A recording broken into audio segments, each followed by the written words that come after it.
No, but I have the translator. ¿Y esto? ¿Hola? ¿Funciona? ¿Esto funciona? Ah, muy bien. O sea que, menos mal que no soy como los políticos que hablan fuera de micro y todo lo que hemos hablado se podía escuchar. Vamos a esperar 2 minutos porque veo que hay algunas personas que todavía están recogiendo las maquinitas de traducción y empezaremos. Bueno, la buena noticia es que como tenemos un espacio de 2 horas, yo le decía a él que era mejor esperar 10 minutos porque la gente estaba acabando, había mucha cola en el comedor, estaba acabando de comer y tal, porque luego tenemos bastante tiempo. O sea, porque él decía, madre mía, 2 horas, porque claro, una conferencia de más de 50 minutos ya no es conferencia, es otra cosa. Pero luego lo interesante es que tenemos tiempo pues, para hablar, discutir, preguntar, lo que queramos. Vamos a esperar, que veo allí un par o 3 de personas que están recogiendo las maquinitas y empezaremos.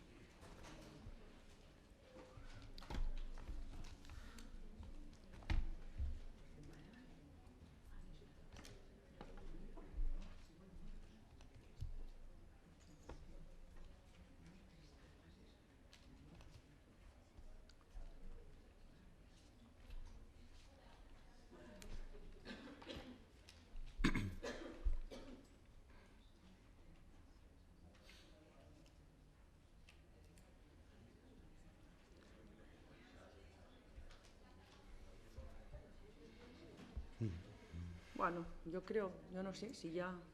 Laura, ¿había alguien más ahí fuera cuando tú has cogido la maquinita? ¿Había gente ahí recogiendo el...? Vale. Es que me ha parecido que había un par de personas más y así ya empezamos con todos los que hay. Ah, sí, mira, ahí vienen. Vale, muy bien. Bueno, pues estupendo. Primero de todo, agradecer a las personas que están aquí haber respondido a esta convocatoria, porque, claro, pues teníamos muchas dudas, porque como hay varias cosas que suceden a la vez, por ejemplo, varias personas nos han venido a decir que, claro, que les encantaría venir, pero tienen presentaciones suyas. Entonces, claro, si tienes que presentar, afortunadamente el don de la ubicuidad no lo tenemos, ¿no? Y claro, esto... Para muchas personas que conocen la trayectoria, el trabajo de Julián, pues es una pena porque es una oportunidad para escucharlo.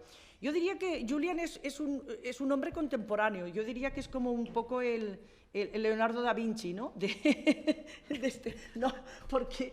Claro, Julián, ¿no? Sí. Claro, porque claro, cuando ves su trayectoria dices, qué bien, ¿no? Porque él trabaja de esta forma que en Inglaterra pues tiene más tradición que aquí, que es el freelance. Yo cuando lo descubrí me encantó, yo dije, quiero ser freelance, que es duro porque, claro, trabajas por proyectos y a veces tienes tantos que no puedes con ellos, ¿no? Y hay épocas que a lo mejor no.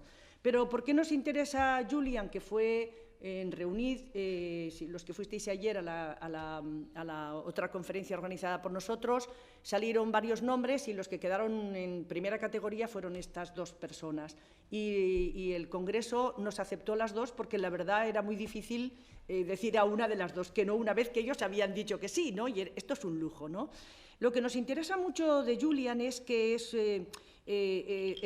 está interesado en educación, cultura y creación, también en el mundo de la industria, o sea, es una de las industrias culturales, ¿no? Y trabaja sobre jóvenes, medios y comunicación y tecnología, política de generación y comunidad y educación, creatividad, aprendizaje, investigación artística, que está todo muy conectado con lo que trabajamos en la red Reunid. Parece que nos une a todos en conjunto de lo que hacemos, ¿no? En este momento es investigador principal del Departamento de Medios y Comunicación de London School of Economics, cuya directora es Sonia Livingston. No sé, supongo que los que trabajamos en el campo de la tecnología digital conocemos sus trabajos. Y es profesor investigador asociado en la Universidad de Londres, ha estado también como profesor honorario en la Universidad de Nottingham, en el Instituto de Educación de Hong Kong y en estos momentos sigue vinculado a la Universidad de Finlandia en un centro que se traduce como un centro de aprendizaje juguetón, pero queda muy raro aprendizaje juguetón, ¿no? Es playful learning. En inglés suena muy bien, playful learning, en español aprendizaje juguetón. No le he encontrado otra traducción, no sé cómo se puede traducir, a lo mejor los traductores lo traducen mejor que yo, ¿no? Ha desarrollado un importante volumen de proyectos de investigación, en los últimos años vinculados a una red coordinada por Misuke Ito, como todo el mundo le llama Mimi, pues el Misuke Ito, una red con muchos fondos de la Fundación MacArthur, no sé, algunos la conoceréis, se llama Connected Learning, y él ha realizado pues, varias investigaciones ahí y edita una línea de publicaciones. Su última publicación con Sonia Livingstone ha sido The Class, The Living and Learning in the Digital Age, que es sobre el tema de esta investigación, es al que se va a referir hoy.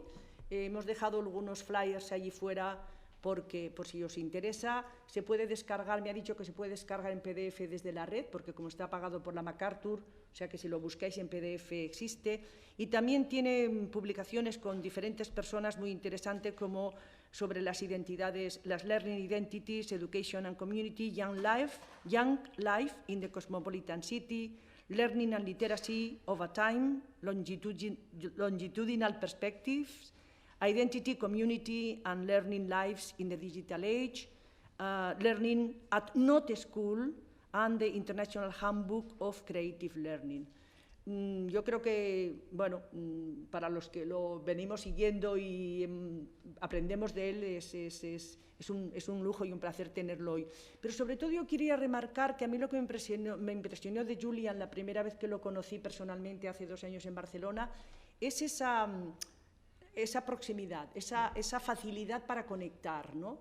Yo lo quiero decir que las personas que he conocido de alguna manera más sabias son las que tienen más capacidad para conectar además con la gente, o sea, como, entre comillas, como las más humildes también. Y a mí la verdad que hay personas que a lo mejor pues, tienen unas publicaciones, no sé qué, pero luego cuando las encuentras dices, no me ha merecido la pena, ¿no? Yo digo que cuando conoces a un autor o una autora, a veces empatas, a veces ganas y a veces pierdes, ¿no? Y entonces, en el caso de Julián, para mí ganó. Entonces, me produce una gran satisfacción poder estar aquí presentándolo y compartiendo su trabajo con vosotros. Julián, muchas gracias por estar aquí. Thank you very much, Juana, for your kind words. It's always very agonizing when you're built up to begin with because you can only let people down. But I really appreciate the invitation to come here and present and to talk to you all. I'm aware that I'm being translated at the moment, so I will try to speak as carefully and as slowly as I'm able, which isn't terribly, I'm afraid. And I also just wanted to remark on the irony that Juana told me yesterday that one of the aims of the symposium was to internationalize and to position the work of the scholars who are meeting here this week within a kind of global perspective. So I think it's a matter of some irony that you've managed to invite somebody from a country who, obviously, which has taken the step of trying to cut itself off from the rest of the world. But that's not a position I represent, needless to say. So what I want to do today is I've broken my talk down into 3 parts.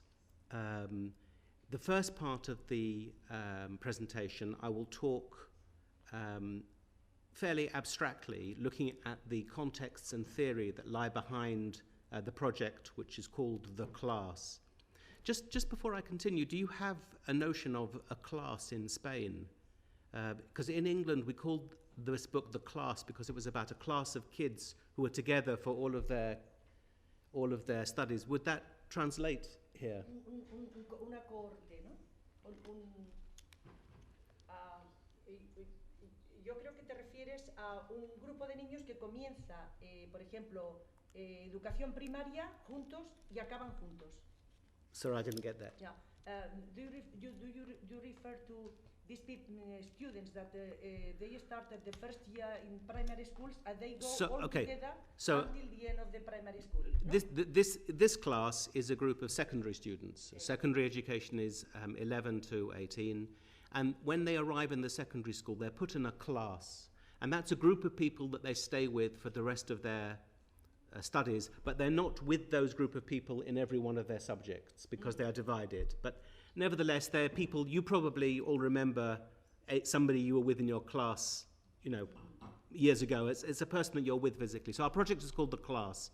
Anyway, so I'm obviously going to talk about that in more detail, but I just wanted to make sure that you understand the basic kind of concept at this stage. And then the third part of the talk, which is the main part of the talk, I'm going to give some examples effectively from a couple of chapters in the book, which look inside homes as sites for learning. And I want to ask the question, what and where is the learning when we talk about learning in the home?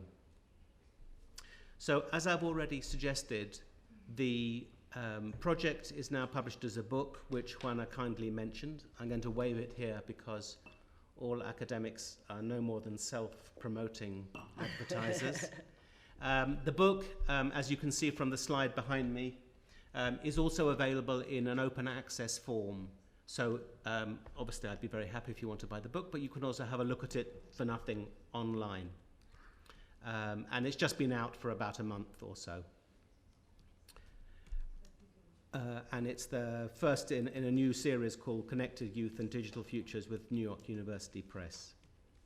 So what lay behind this project? What lay behind this publication? What are the contexts for the project? There are four big contexts, most of which I think will be pretty familiar to you. The first of them is a resurgence of interest in lifelong learning and informal learning. In recent years, there's been much more focus on learning outside of the school, on learning in non-formal or semi-formal spaces. So looking at learning in museums, looking at the learning that kids do when they're with their friends, looking at a whole host of spaces and social practices that often aren't always understood as educational. And the important thing here is to think about the fact that we now know that it's a mistake to think about learning simply in terms of what happens at school, that school is not coterminous, it's not the same thing as education, and we need to think of learning in a lifelong kind of context.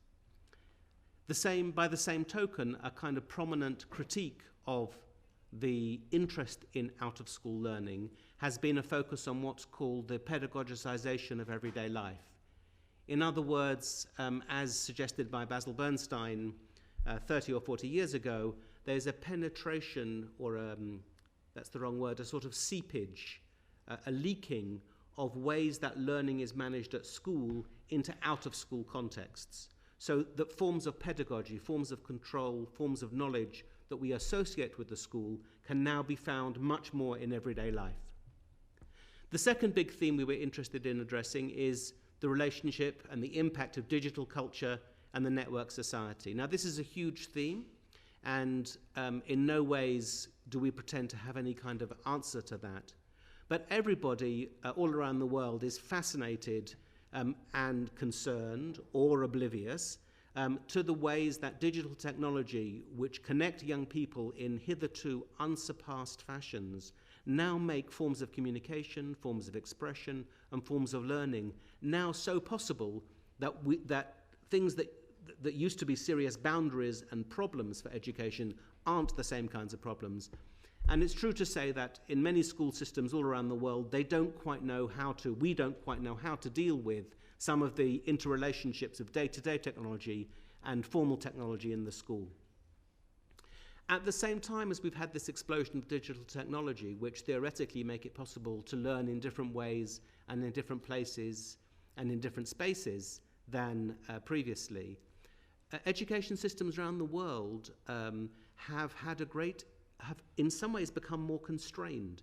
So there's a kind of paradox going on, that on the one hand, we're familiar with the idea that technology is kind of opening up or part of an opening up of education, but schooling in many countries has become much more obsessed with standards-based outcomes the OECD, the anxiety that nations have about PISA results, the emphasis on testing. It's a strange world where there's a narrowing of what defines learning with an emphasis on what can be measured at the same time as digital technology seems to make all sorts of things possible.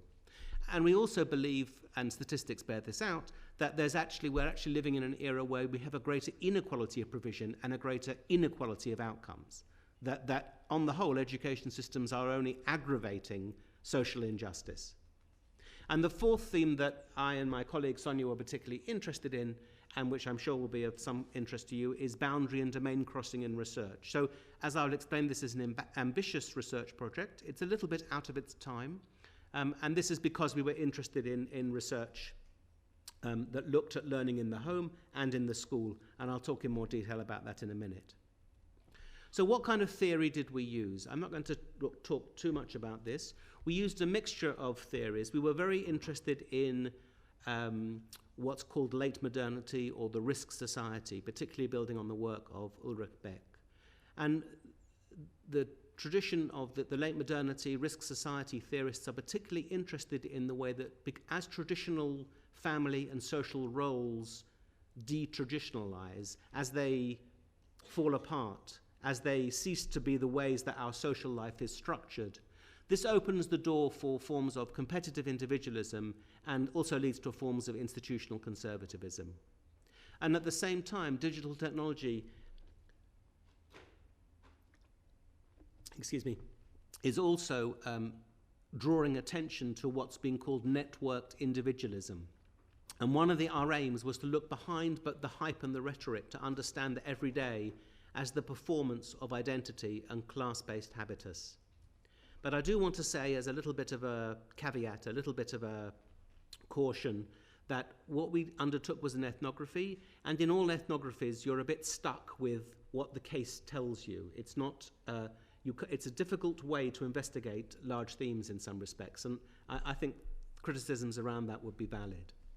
So what were our research questions? We have 3 research questions here. What, if anything, is distinctive about the texture of young people's lives today, and what identities are they forming? And this emerged from an interest in the sense that digital technology is fundamentally changing what it means to grow up today. But we wanted to ask, is that true? The second question is, what does it mean, what does being educated mean for young people, their families, their teachers, in an individualized risk society? In what ways does the nature of education, the cultural expectations of education, show itself to be changing and shifting in current era? And the third question is, what are the demands, resources, and institutional practices that facilitate or constrain young people's agency as they seek to determine their future trajectory and life changes?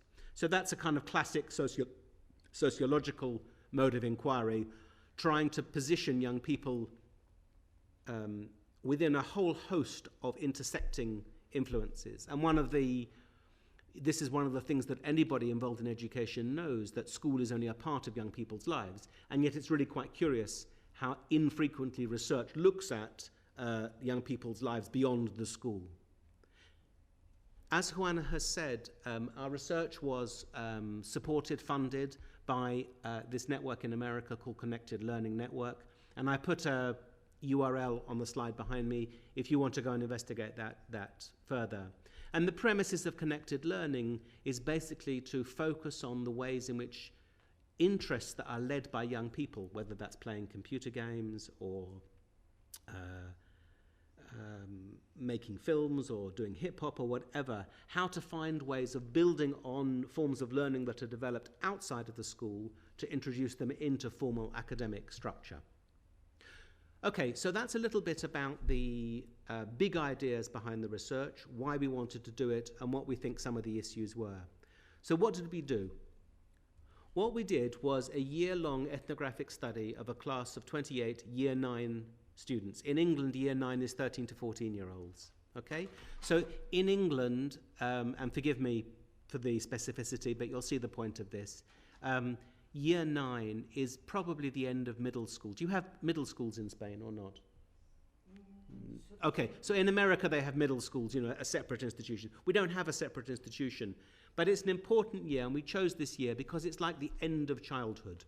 You have to make choices in year 9, what do you want to specialize in years 10 and 11. Those choices can be significant. It's like the compulsory secondary education here. Okay, so year 9 is an important age. Around the world, middle school is a problem, or perceived as a problem. It's the year where most kids kind of dip, if you believe in any statistics about performance. And it's an age, they're adolescent, they're becoming more independent. We also chose this age because, in theory, Facebook says you can have an account when you're 13. It's kind of funny because, as I'm sure you all know, kids have Facebook accounts when they're much younger. And in fact, most of the kids all the kids we spoke to got Facebook accounts when they started at the secondary school when they're age 11. But in principle, this isn't a law because it's only in the law according to Facebook. You shouldn't have a Facebook account until you're 13. And because we were very interested in the social relationships between and among young people, Facebook was very important. So that's another reason why we chose that age group. We wanted to focus on the ordinary, everyday experiences of learning and friendship.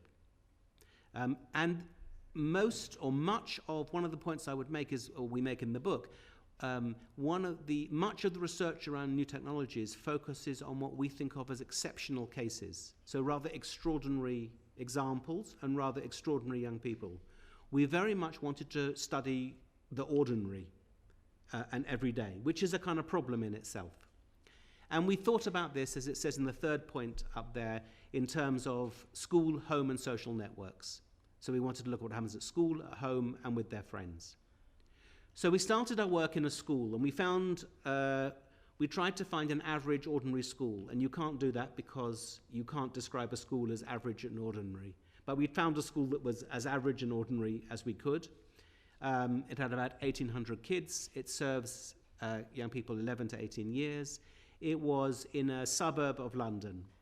It was very diverse, as is typical in London, or was typical in London until the Brexit vote. It was very diverse.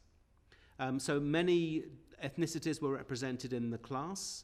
I can't remember offhand how many. And many of the young people came from families with low socioeconomic status. In other words, they were quite diverse in terms of social class and in terms of income. So you have children who lived in houses that cost £1 million, £2 million, who are sitting next to young people who live in social housing, who are Kurdish refugees who have virtually nothing. So it was very socially diverse.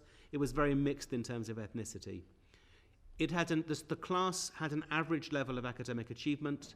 The school was a good school. That's what Ofsted said. So it functioned quite normally, but that's what we tried to do. So we were given, effectively, a class of kids at the beginning of year 9. And the class, as is typical in England in certain kinds of areas, had slightly more boys than girls, and it had some young people with special educational needs. As I said before, there were 28 kids in this class. Very typically, children in an urban school change, so you don't have consistency throughout the year. So a few kids went, a few kids came, but there were roughly 28. Nearly half of the kids in the class were what I would describe as black or mixed, so of non-white ethnicity. About 1/3 were white and English, and about 1/3 were white and other. Those terms may be the ways that you describe people of different ethnicity in Spain. They may not, and I can explain more if you want to know, but I want to make the point it was a diverse class. There was a range of young people there, so there were a couple of young people with white European backgrounds from Eastern Europe, or from Spain actually, or from Germany, but also people from sub-Saharan Africa, from Asia, Southern Asia, and as typical in London, a very diverse kind of grouping. So what did we do in our research? We had 4 phases. In the first phase, we started off just looking, hanging out with the kids at school. So we went to every one of every child's lessons, and as I said before, they were split for each of their lessons. So they didn't have all of their subjects in this class, so they went to, like maths, for example, in England is streamed according to ability. So there were 4 maths classes that the children in our class were put into, so we had to go to each one of those. So we spent the time hanging out with the kids in school and listening, watching them in their attitudes towards learning and their demeanour in the school, and talking to them about their friends and getting to know them in as much as people of our age and abilities can get to know the kids. Although I should say, and obviously I'm biased about this, the young people did seem to enjoy being researched because it's quite rare for them to have a disinterested adult who's just interested in talking to them. In other words, somebody who just wants to talk with them and is interested in their points of view, as opposed to somebody, a grown-up, who wants something for them, who's telling them what to do in that kind of way. So it was surprisingly accessible, the research. After spending the first term with them at school and getting to know them, we took them out of class for a bit, we interviewed them in more detail. And then in the second term, we went home with them. And all the kids in the class, bar 2, except for 2, were happy for us to do this. And when we went home with them, we did a number of things. We talked to their parents, who were also very interested in talking to us, which showed that they weren't often talked to, which was kind of curious. We did what's called a media tour of the house, and I'm going to spend some more time talking about this in a minute, where the children took photographs of all the media technology in their homes and talked about it. And we recorded them talking about it because we were interested in their interpretations of their use as much as we were interested in the photographs of the equipment. And we did some social network analysis. I'm not going to talk about that now, but there are a couple of chapters in the book about that, where we looked at their friendship groups, we looked at their relationship between, as a group of people, but also what's called their ego network, so their social lives in the family and with their friends, and how those were and were not related to the school, and what significance we could draw from that. After the home visits, two kids didn't participate, I should tell you. One of them came from, which was a bit awkward, a young man who was very keen to talk with us. His family had come from Bulgaria, and it was difficult to communicate with them, and they were very opposed to the idea of academics going home with them. We don't know why.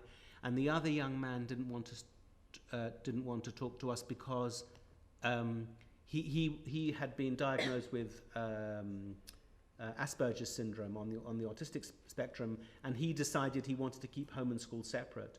And although his family were quite happy for us to visit and all the rest of it, he didn't want to do that, so we had to respect his wishes. But all the other kids, so about 26 of the other kids, were from very diverse backgrounds, as I said, were very happy for us to visit at home. And then after that phase of research, we realized that some of the kids had particular kinds of interests. So some of them, for example, were very interested in learning music. So they played instruments, they had private music lessons, so we went and we studied music in more detail.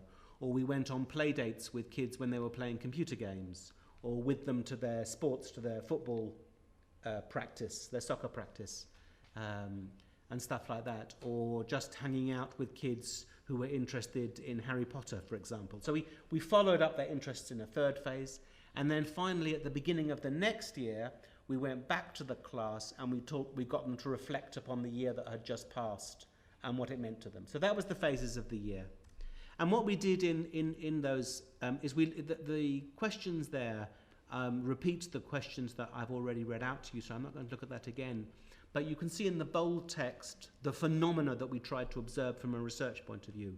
So we tried to look at and construct the social networks.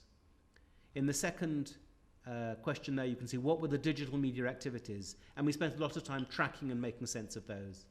And the third question was just trying to make sense of the structure of peers, school and family and community. So those were the kind of phenomena that we wanted to observe.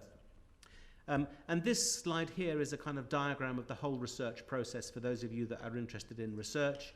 And you can see as the year goes across, from left to right, we started in phase 1, all the stuff at school that I was telling you about, what we did, interviewing students, interviewing teachers, doing some surveys.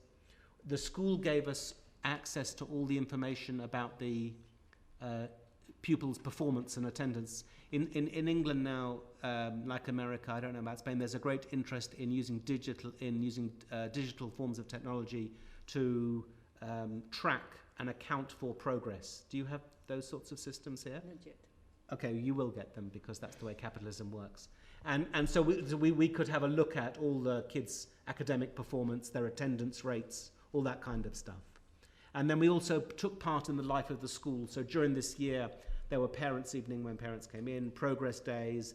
There was a day when the kids had to choose the subjects they were doing in years 10 and 11. So we went to those events and those sorts of things. And then you can see up there all the activities we did at school, at home, and I've already talked about those, and so on. So that's just a little diagram representation of all the research we did. Okay, what I'm going to do now, and I know the reason I've gone through that process is because it explains some of the things I'm going to say now, but I also know that some of you are going to be interested in this process of researching young people in this kind of way. So what I'm going to do now, and for the rest of the presentation, is talk about some themes in the research which particularly focused on learning at home, which is a particular interest of mine. So we wanted to ask the question about what might learning look like in non-schooled environments. We'd seen the kids at school, and they're learning at school, so what does learning mean not at school? How can it be identified? How is it imagined? But above all, and this is the bottom point up here, how is it organized, habituated in domestic spaces and practices? How is learning turned into a material practice in the home? So what I'm going to do now is I'm going to show you some of the pictures that the kids talked about, the kids took when we did the media tour of the house. And I'm going to talk in detail now about 6 case studies of young people by way of example. Just before I do that, just a few obvious notes of caution. The first point, as you can see from this image, is that this family had spent a lot of money on a computer. They bought a nice desk. You can see they spread it in their living room, but the chair is broken. And when you go to people's homes and you do research in everyday life, you have to find a way of taking into account what we've called what is unplanned. Okay? You've got to be sensitive to the difficulties you're encountering. The second is a question of chaos. So can you tell me which gender this bedroom came from? This is my only moment of interactivity with the audience. Is it a boy or a girl? The up, down, or both of those pictures came from the same bedroom. Es hombre, mujer, niño, niña. Yes. So but it takes a bit of time to work it out because that room is so messy and so complicated that how can you make sense of all the different semiotic readings that you can make of that kind of space? When we went to the homes, some families, their parents made the children tidy up the homes before we visited, and some didn't. This was obviously one of the ones that didn't. The third point I want to make is about the role of technology in everyday life. So in this example, you can see the mother is standing in the background. Can you see her behind? Yeah? But you can see this television is enormous. Yeah? And I'm going to show you a picture in a minute of... so technology in many houses was like the dominant feature of everyday life. And it became, we thought, a kind of proxy, a kind of way of talking about learning, although it's a physical box. We saw very little examples of this kind of girl's bedroom. This bedroom was from a girl who was probably one of the most socially difficult girls in the class. She was always getting into fights. She was both a bully and being bullied. But you can see that she's really taken ownership and possession of this room. She's drawn on the wall. She's got all the awards she won when she was a successful athlete when she was much younger. Now she was adolescent. She wasn't doing athletics anymore. She was clearly unhappy. And this was a very private space. Most of the other spaces we saw were much more full of kind of commercial stuff than this kind of personalization. This is an example of poverty. What does poverty look like in London in the 21st century? So this you can't quite see the picture, but the television there has a VHS player. So do any of you have VHS players anymore? So this is an example. So this is a family in social housing. This is all there is in the room. A rolled up carpet and an old television with a VHS player. So compare that to some of the other families you'll see. It's kind of, when we asked this family were there any books in the house, the mother went to the kitchen and she got the books out of a cupboard in the kitchen in a carrier bag, which is a supermarket carrier bag.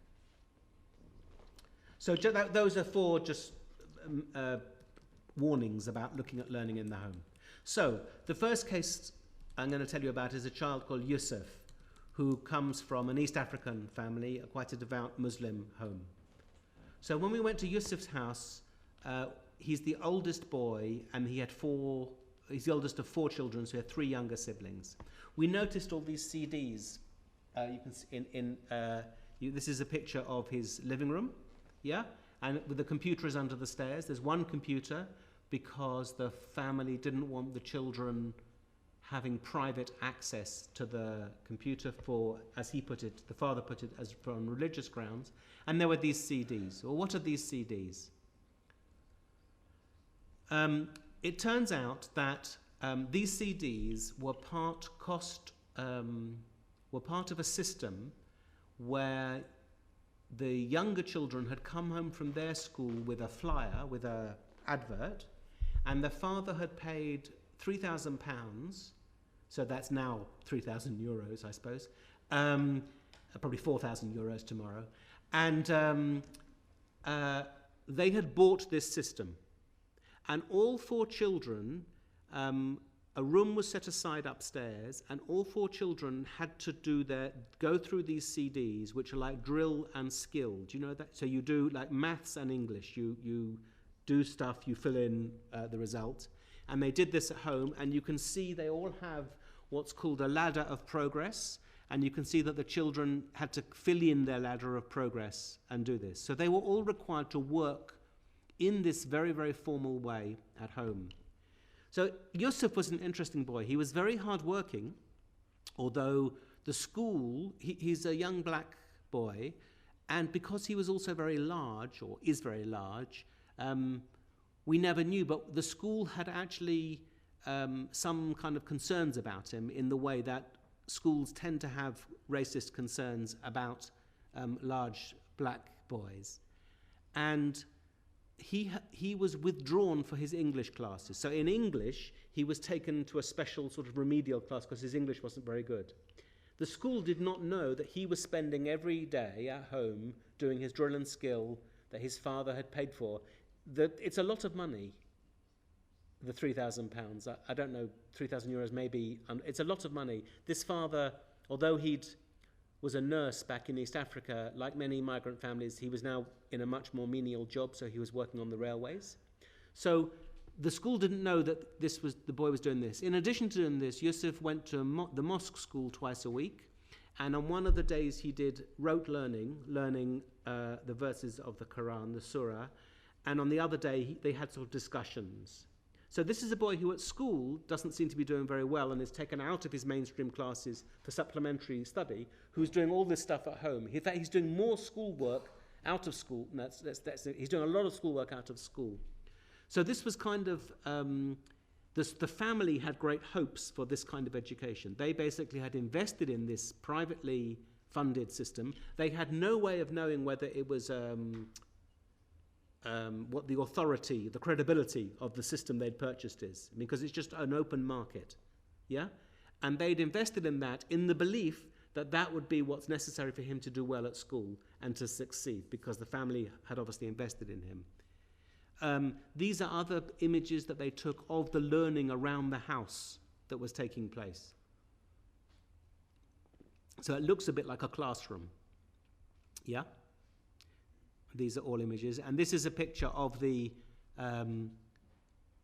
Yusuf, as the oldest child, had gone furthest in this system, and he'd got the bronze award. So the family were very excited by this bronze award. I don't know what this bronze award means, what its status is, what its measure is, but we live in a world now where these kinds of metrics, these kinds of awards are given a kind of value which is people appear to want. So it's kind of curious. And this picture is simply because I went during a European football match. It has no value for you at all. So the interesting thing about Yusuf and his schooling, in a way, is that in some ways we characterized his educational ecology at home as a form of like hyper-schooling. It was more school-like than schooling. But he and his family had no sense of what the value or meaning of this form of schooling was, but he was entirely kind of involved in these forms of control and discipline in that kind of way.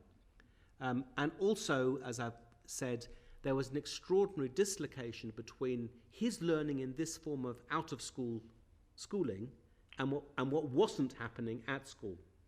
So that was kind of an interesting story. The second story I want to tell you about is a boy called Shane, who was a white working class boy. And in England, the social group who actually do worse out of education aren't actually migrant children, because migrants are on the whole ambitious and believe in education as a route to social mobility. But the white working class who kind of get left behind. So Shane was perhaps the representation of that. So his room is interesting. You can see, it's a bit difficult for me to describe this because I've got a series of pictures. So he took a picture of his computer which looked like an office. And every parent clearly felt, not every parent, most parents clearly felt that they were letting down their children if they failed to provide an office-like environment, as if this is how work is done these days, in these kinds of office, with a computer at a desk. Here's another example of this, a girl who was made to tidy up a room before we came to visit, a sort of classic office environment, as if kind of work takes place in these kind of office disciplines. So, back to Shane. The computer is over there, and then the other part of his room is dedicated to leisure. So he had a complete kind of work-leisure binary going on. So he had an air hockey table, but above all he had an Xbox, and what counted for Shane was the Xbox. So he has two screens in his room, the computer and the Xbox. But what did he do on the Xbox? Or what did he do on the computer? He did virtually nothing. When we went to them, we asked the kids to to show us their search history. So we don't know, because once we'd been to the first kid, they told the other children what we were doing. We don't know whether the young people, changed what they did. I can talk to you, if you like, about whether they censored what they showed us. So what Shane showed us, for example, was mainly shopping, looking for things to buy, or Facebook. The computer otherwise was completely redundant in that sense. Although it was a representation of work, it meant nothing. The Xbox was his point of contact with his other friends. The boys in modern urban societies get quite a tough deal in some respects. They told us stories that the parents don't really like adolescent. Adolescent boys are a bit like large dogs. They're muddy. They have stuff on their feet, and they take up space, and they often break things. So when the boys weren't terribly welcome in other boys' homes, so they were put outside, like the dog. But of course, you get into trouble if you're outside. So what the boys did was they often played Xbox at the same time as Skyping with their friends, because the technology provided a way for them to hang out and to be with each other in real-time space when that wasn't available in material terms. So the thing about Yusuf, in a way, is I was trying to make the case that he had a kind of life that was like a hyper-schooling, a more intense form of schooling than school. Shane, on the other hand, I think is like a simulacrum of schooling, that he had all the things that looked like he could do some work, but there was no learning to do. There was nothing to do because he didn't have the cultural capital, or there wasn't any attention or any focus about what to do. That story is very different from the middle-class kids. So I'm now going to tell you a story of two middle-class kids, Dominic and Sarah. Okay? So Dominic, these pictures here are from Sarah's Facebook page. Sarah's one of the most high-achieving in academic terms girls in the class, and you can see that these are They're made out of Play-Doh. Does Play-Doh translate? But you can see she's made sort of cakes out of Play-Doh, if you see what I mean. But what's interesting is how she has curated her productions. So her everything she does as a good middle-class girl becomes an opportunity for presenting a kind of version of how organized and how careful and how accomplished her work is. So there were pages of these kinds of images on her Facebook page. Yeah? So I'm going to come back a little bit to Sarah and talk a little bit about Dominic now. So this is Dominic's bedroom. Dominic's bedroom is that one there. And Dominic had an older brother who's up there. Can you just have a quick look at those boys' bedrooms? And they're from all middle-class homes, and tell me what you think is missing from those pictures. You have to shout, obviously. It's like a visual test.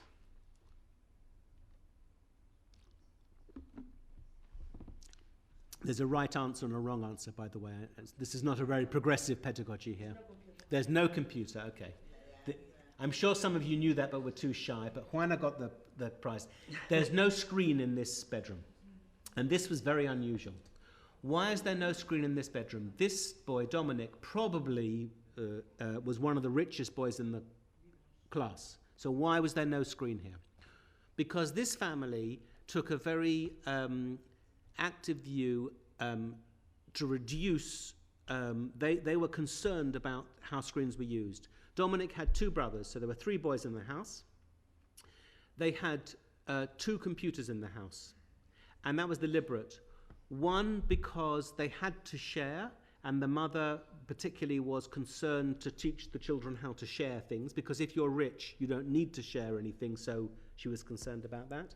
And secondly, I think because it acted as a form of censorship, because if there's anybody you can trust to tell if you're looking at something that you shouldn't be looking at, it's your brother. So I think by enforcing a form of sharing, it kind of it allowed the mother to control the young people's kind of searching. They had a special room set aside for games playing. This is their den. They were on a PlayStation. It was interesting because some kids had PlayStations and some had Xboxes. And if you were on an Xbox, you could only play with the other kids on the Xbox. And if you're on a PlayStation, you could only play at the same time as the other kids on the PlayStation. So the technology divided the boys' social worlds. That you had to get the same as your friends because otherwise you couldn't play with them, if you see what I mean. So that was kind of a side effect. But you can see here they have a play den and they have Xbox. And you can see from this picture of the computer, this was not a poor household. This is not the point I'm trying to make here.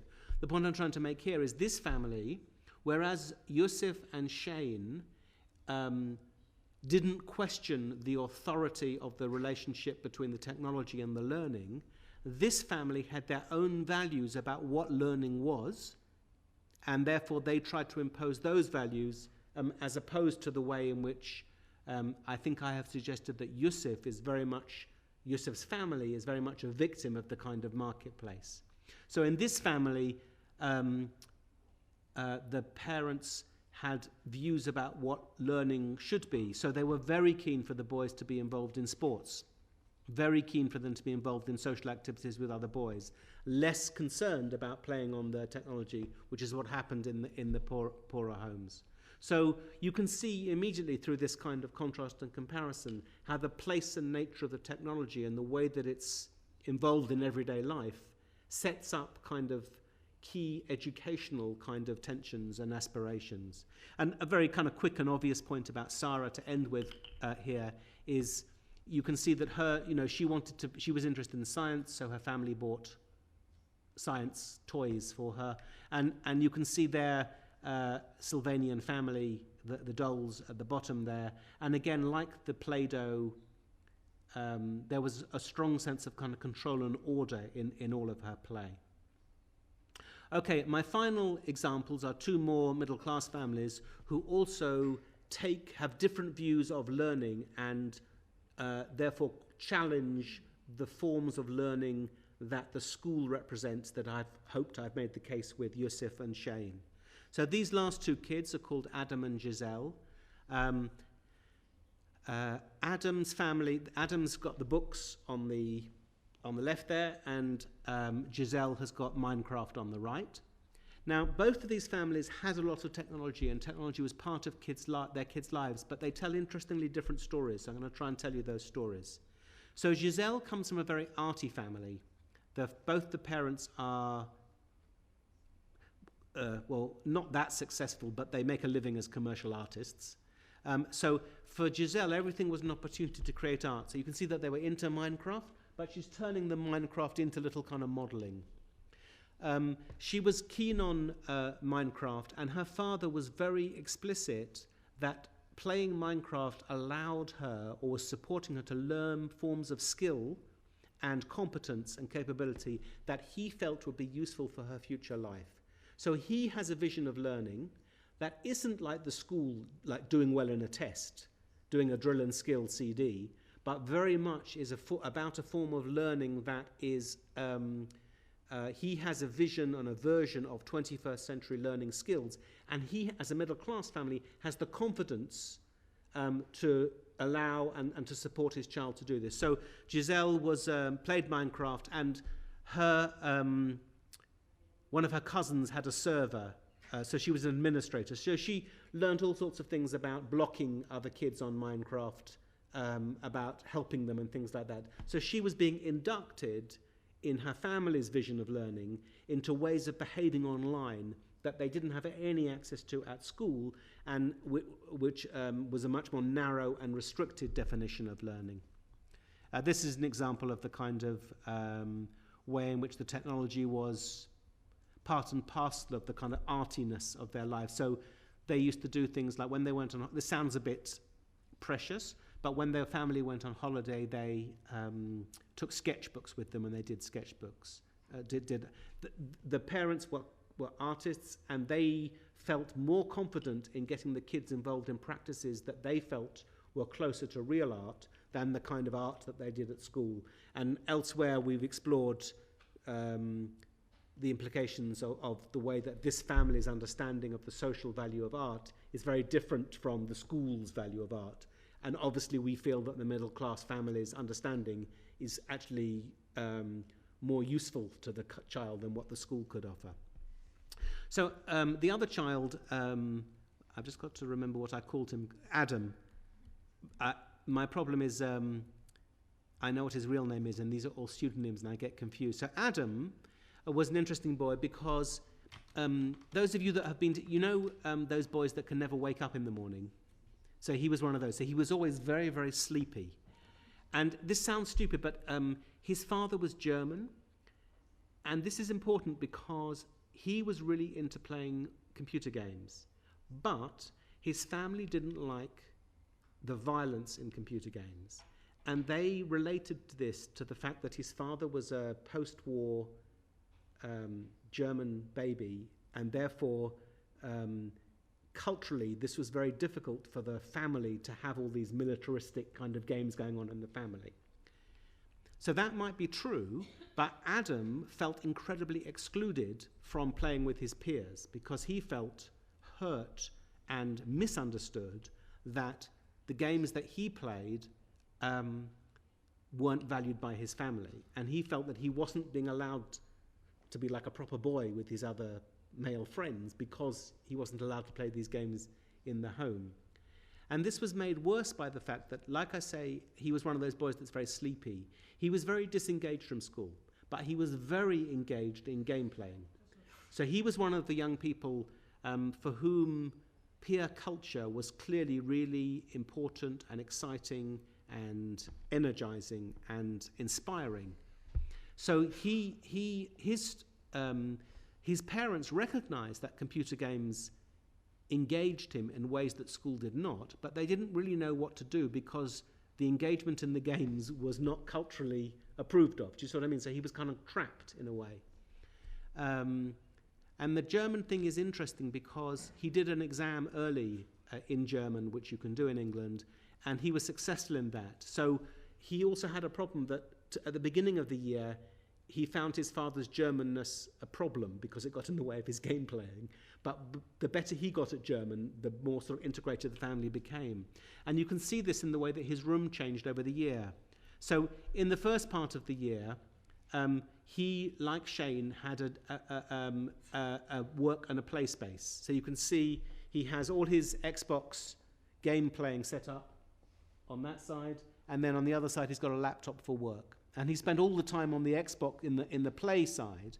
And this is one of these curious paradoxes, because I would say that his play, in a way, was a kind of work. So he became really interested in game playing. He read magazines, he read forums. He was much more interested in open world gameplay than some of the other boys who were only interested in, say, FIFA, whatever year we did FIFA 15 or something, FIFA 11 or something, and Call of Duty. So he was much more geeky and much more learned about his game playing as a form of engagement.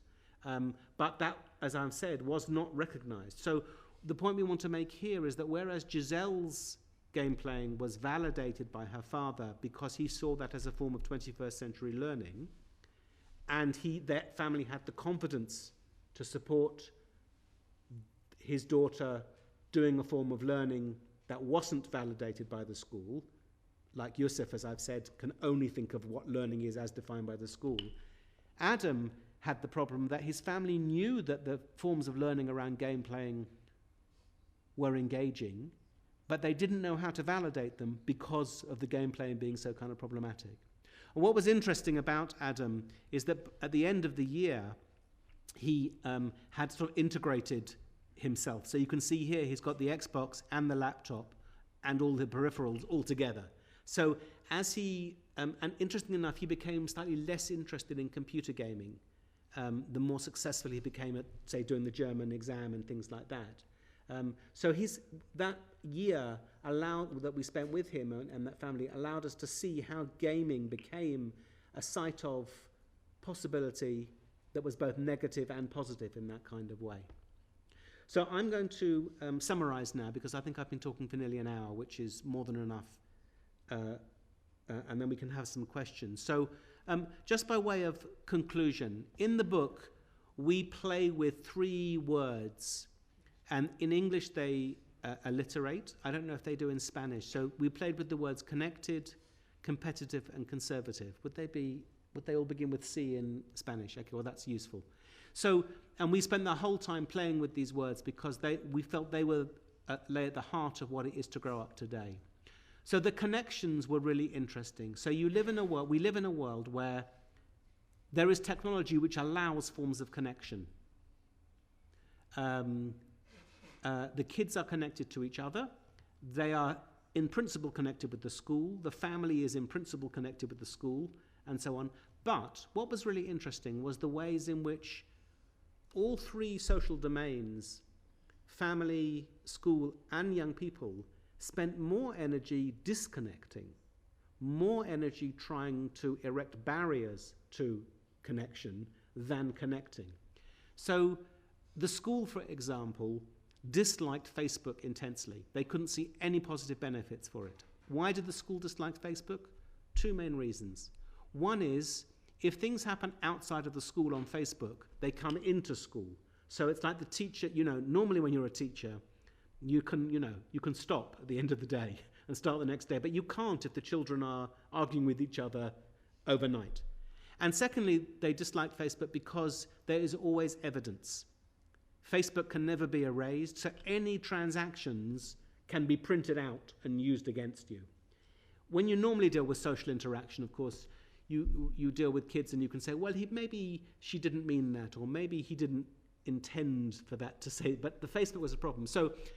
But there were other examples. For example, the kids had an exchange with Spain, actually, a Spanish language exchange. So the kids set up a Facebook group for the kids they were going to meet in their Spanish language exchange. The school didn't know anything about it, and they didn't want to know anything about it because they didn't like Facebook. So it's very curious. We live in a world where these kinds of connections that can be made.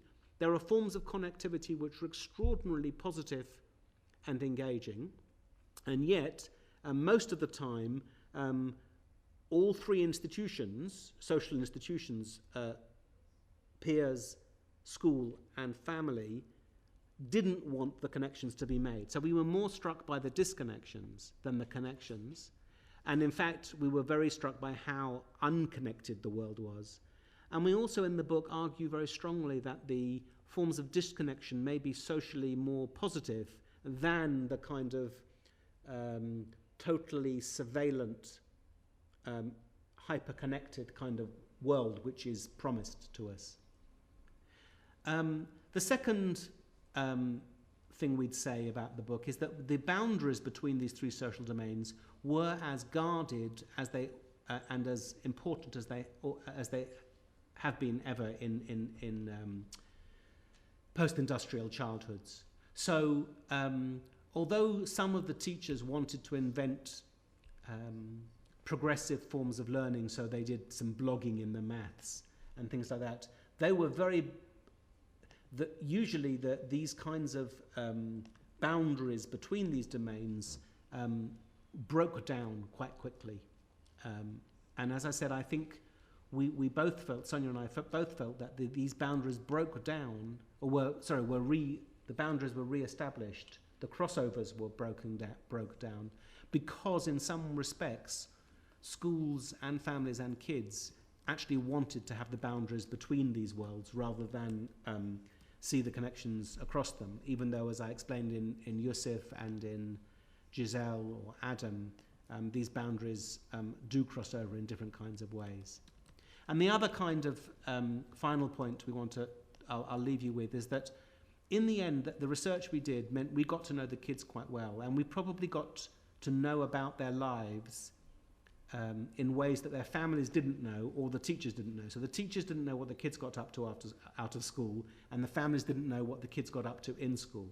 So you can't, what was astonishing was the extraordinary number of small, of sad, of micro-tragedies. So you would see examples of kids, the sense of misunderstanding is extraordinarily acute.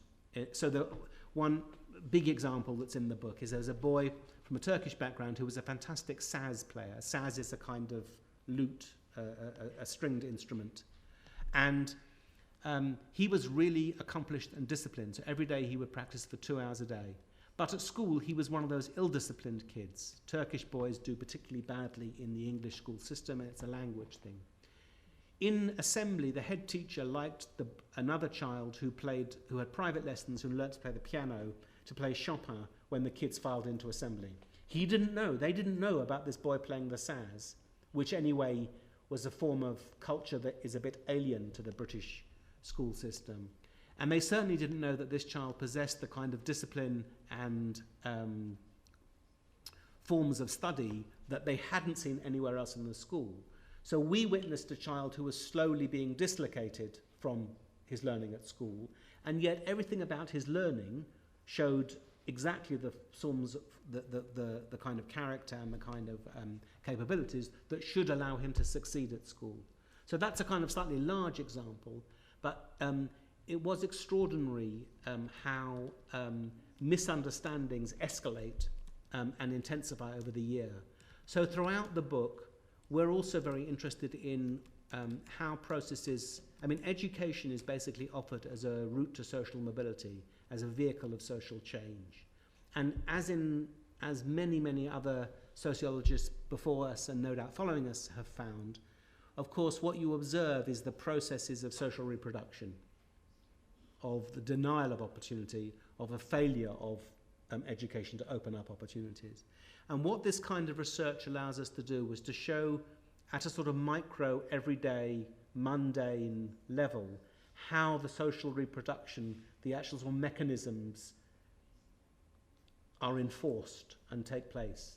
And so from that point of view, I think this kind of research is a very important way forward into kind of helping us re-look at how education actually works in practice, given that I know things are slightly different in Spain to the way they are in England, but we are living as I said at the very beginning, in an era where more is demanded from education, and yet education itself seems a more restricted and constrained kind of process.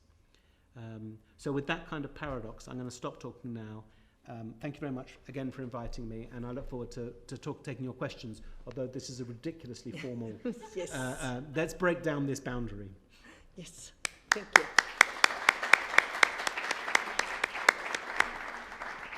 Sí, como hemos estado hablando en todo el Congreso, esto es lo más anti-siglo XXI del mundo. Son unos espacios muy duros, o sea, muy lejanos, muy lejos del mundo. Bueno, gracias por la presentación. Para mí ha habido una serie de, bueno, muchas cosas que he tomado nota interesantes, por lo menos para mí. Dejamos ahora el espacio a la otra parte del límite para, si quieren hacer alguna pregunta, comentario, observación, aportación, etcétera, etcétera. Aquí tenemos una... Hola, aquí. ¿No funciona? ¿Ah? ¿Sí? Venga, pues aquí hay una compañera, Adriana.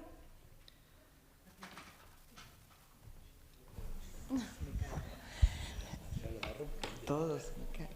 Bueno, uy, qué fuerte esto. Sí. Muchísimas gracias por la presentación, por compartir con nosotros esta investigación tan estimulante y tan fantástica. Imagino todo el trabajo que hay detrás de esto tan bonito que nos has mostrado, ¿no?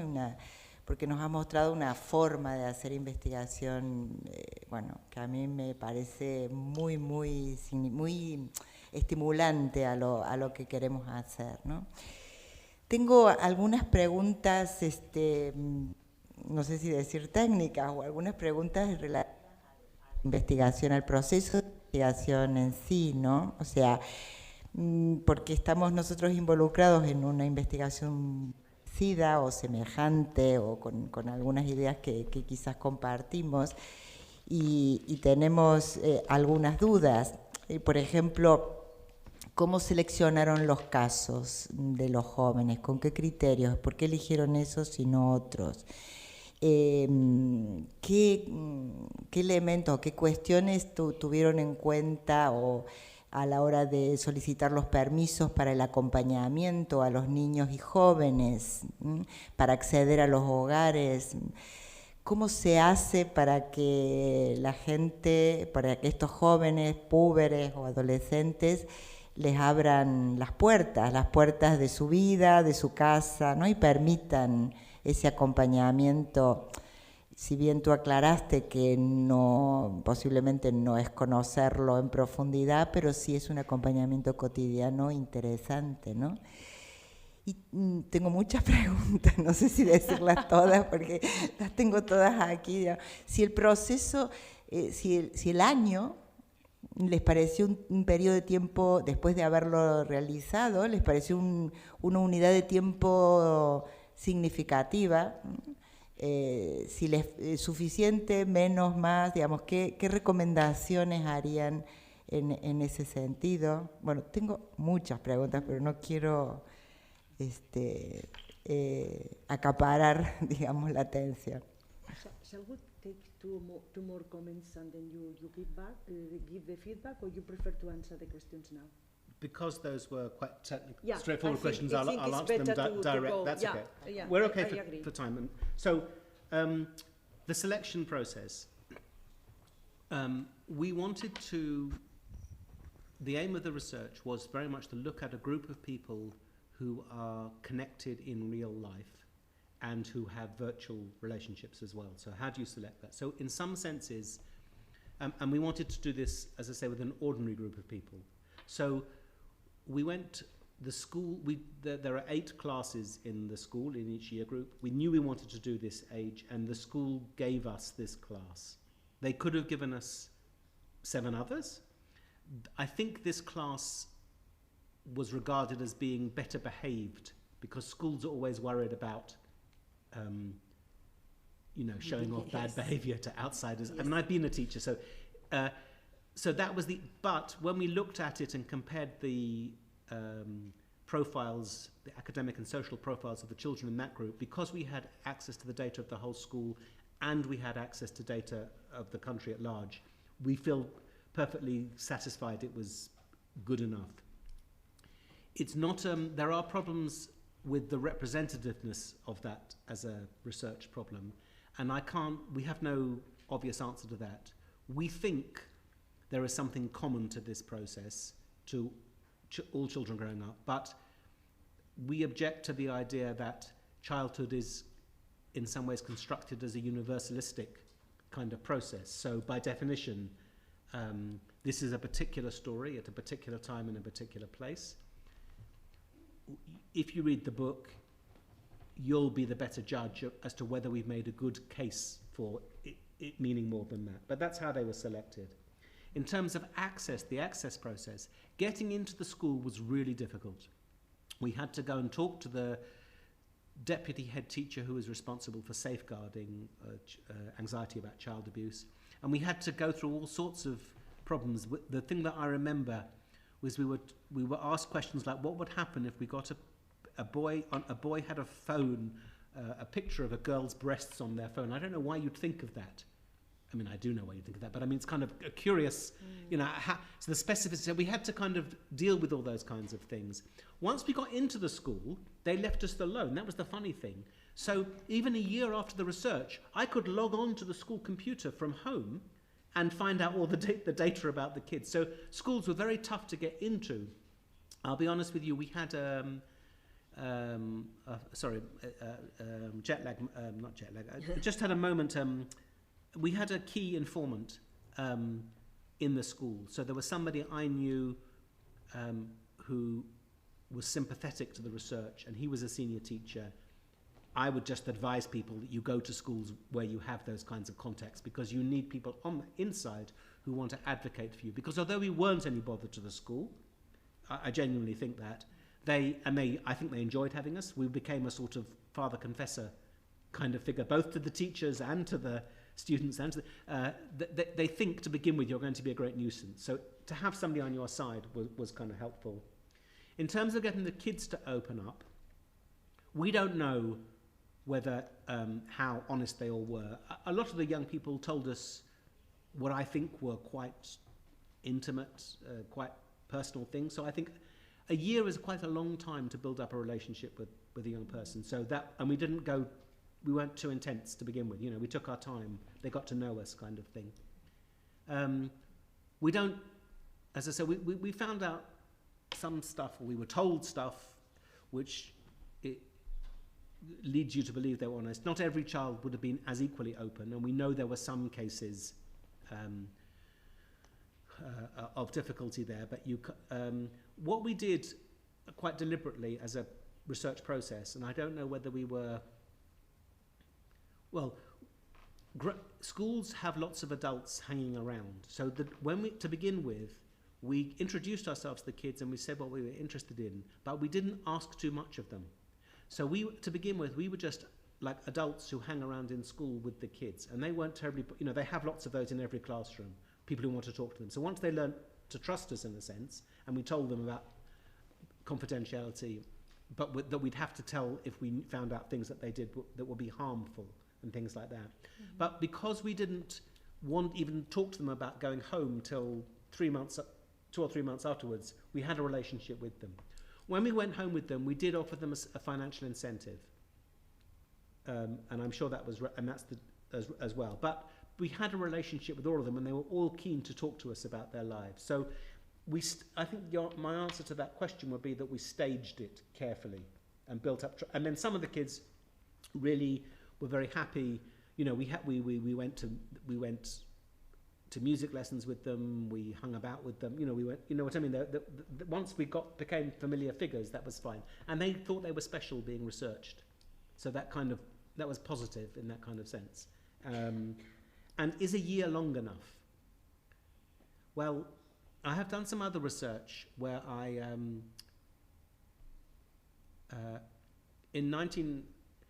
I collected together a group of scholars and we all had to go back to people we had written about 10 or 15 years before. So it's kind of difficult to do that, practically speaking, but in that book, I went back to kids. I wrote a book that was published in 1994, and I went back to those kids this book came out in 2014. So I went back to them. So they were 17 when I last saw them, and now they were 40, and they'd have children and all that kind of stuff. So that was really interesting, doing that kind of longitudinal research. And I think myself and my colleagues who were involved in that project were really interested in the challenges of long-term research. And it was a very depressing and emotional kind of experience for the researchers doing that. And inspiring, but mainly depressing, it should be said. And there are examples of research that goes back over a long period of time. I thought the year was a good rhythm, because children, it's an artificial, but a school year is an artificial period measure. But nevertheless, I thought it was quite successful from that point of view. Sonia wants to go back to speak to the kids, but they've only just finished school now. We did the research 2011, 2012. Because I've done this other work, I don't really think it's long enough to know what's happening. So it's always fun to go back, and it's interesting personally, but I don't know whether it means anything. And I think you'd have to go back, if you look at, there are people who've studied longitudinal, you look at longitudinal research, you'd need to look at longer periods of time. So their entry into employment, their growth into family, you know what I mean? I think there are other kind of markers that I would look for. And this is a question about what you'd look for. You can always learn a lot from hanging out, but I tried to make the point about which phenomena we wanted to observe, what questions we want to answer. What we learnt about social reproduction, I don't think would be advanced by just going back and talking to them now, 4 years later. It might be in 14 years later. So those are the 4 technical things. Sí, aquí había otra. Sí, hola. Bueno, antes que nada, gracias por la exposición y felicitaciones por la investigación. Como yo me dedico a investigar temas de creatividad en la escuela, y como sé que él ha escrito también otros libros sobre aprendizaje creativo y creatividad, quería saber si él en algún momento había conectado o está trabajando en alguna línea de investigación que tenga que ver con la conexión entre las nuevas tecnologías y el aprendizaje y la vida en la era digital, con el impacto que tiene sobre la creatividad y el aprendizaje creativo en niños.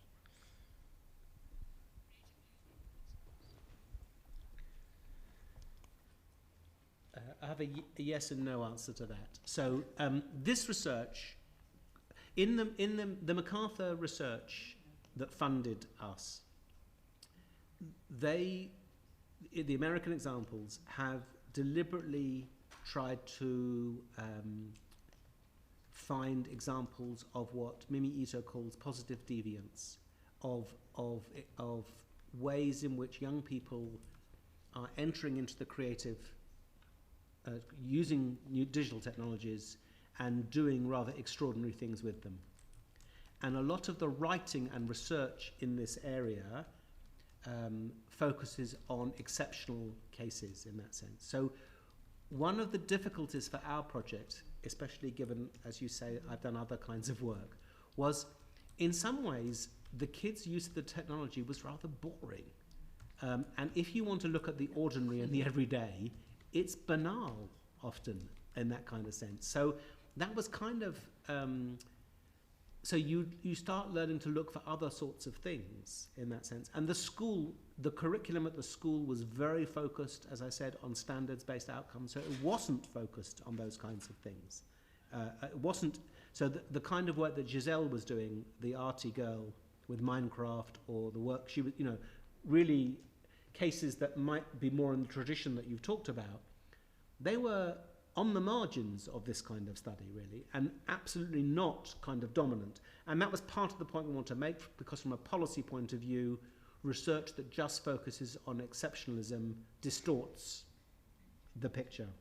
In terms of where I have done some other, MacArthur, the second project I'm doing as part of this MacArthur funding, I'm looking at people entering into the creative industries, particularly looking at young filmmakers.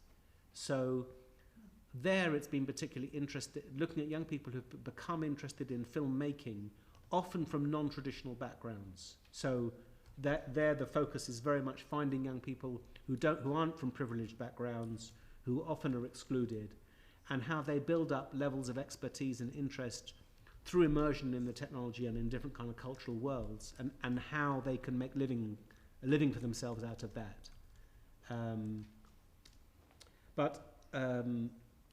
I have done work before about artists working in schools and creativity. I mean, I think one of the points, so I mean, yes, I am doing a little bits of work on that, but I think one of the points I'd make generally is that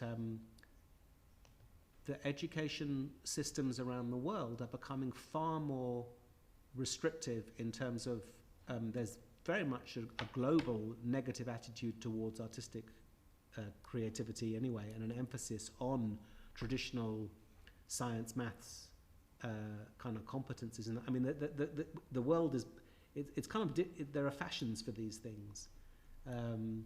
So I mean, even though you can't just say that arts is the same thing as creativity, I mean, the book has got the music. The kids that teach themselves to play music or do odd things with music are really interesting from that point of view. And one of the girls, Giselle again, actually has a very interesting music teacher where she's learning to use garage band, and so she's doing recording and she's taking on different forms of instrumentation, very kind of progressive, interesting forms of music making. But those are forms of learning that I think exist much more in the margins and in out-of-school learning spaces than within the formal curriculum, where the desire to kind of measure and the emphasis on standardized outcomes is having a constraining effect. I don't think that's a great answer to your question, but I think that's all I can say in this circumstance in a way. ¿Alguna persona quiere preguntar, comentar, reflexionar en voz alta, compartir?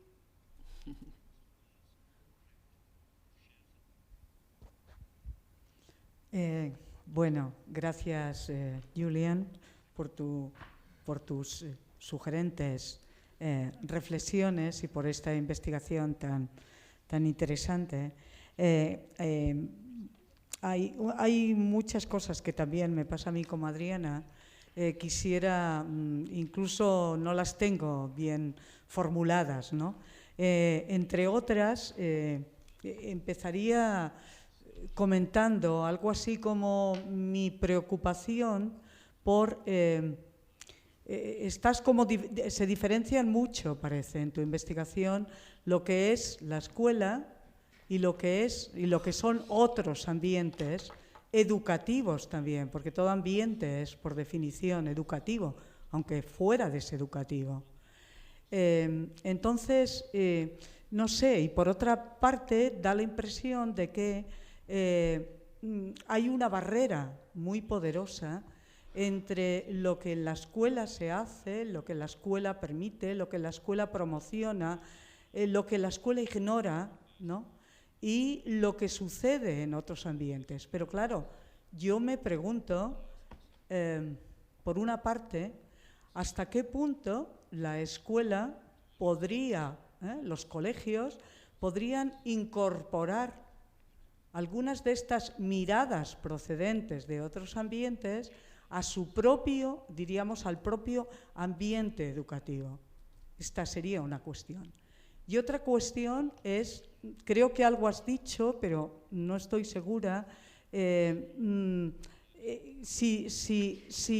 hubo algún tipo de devolución o de devolución de resultados o de relación con las escuelas en relación a estos, diríamos, a esta clase, que de alguna manera la escuela tuviera en cuenta aquellos hallazgos en relación, por ejemplo, con capacidades ocultas de los alumnos,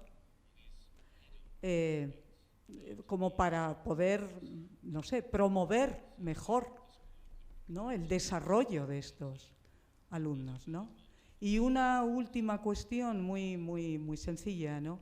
es cómo llegasteis a determinar y qué criterios, mejor, qué criterios utilizasteis para determinar los casos. ¿Los casos son los 26 o son menos? O sea, tú nos has hablado de unos cuantos, Giselle, Adam, Yusuf, Dominique, pero ¿hay otros? ¿Son los 26? Gracias. Thank you very much.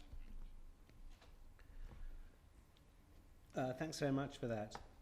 So your first point or question about the relationship between forms of out-of-school learning and school learning, I think there's a paradox here, because in other work that I've done, I've looked at how learning is measured in out-of-school learning contexts. And of course, people go to out-of-school learning contexts because they are not like school.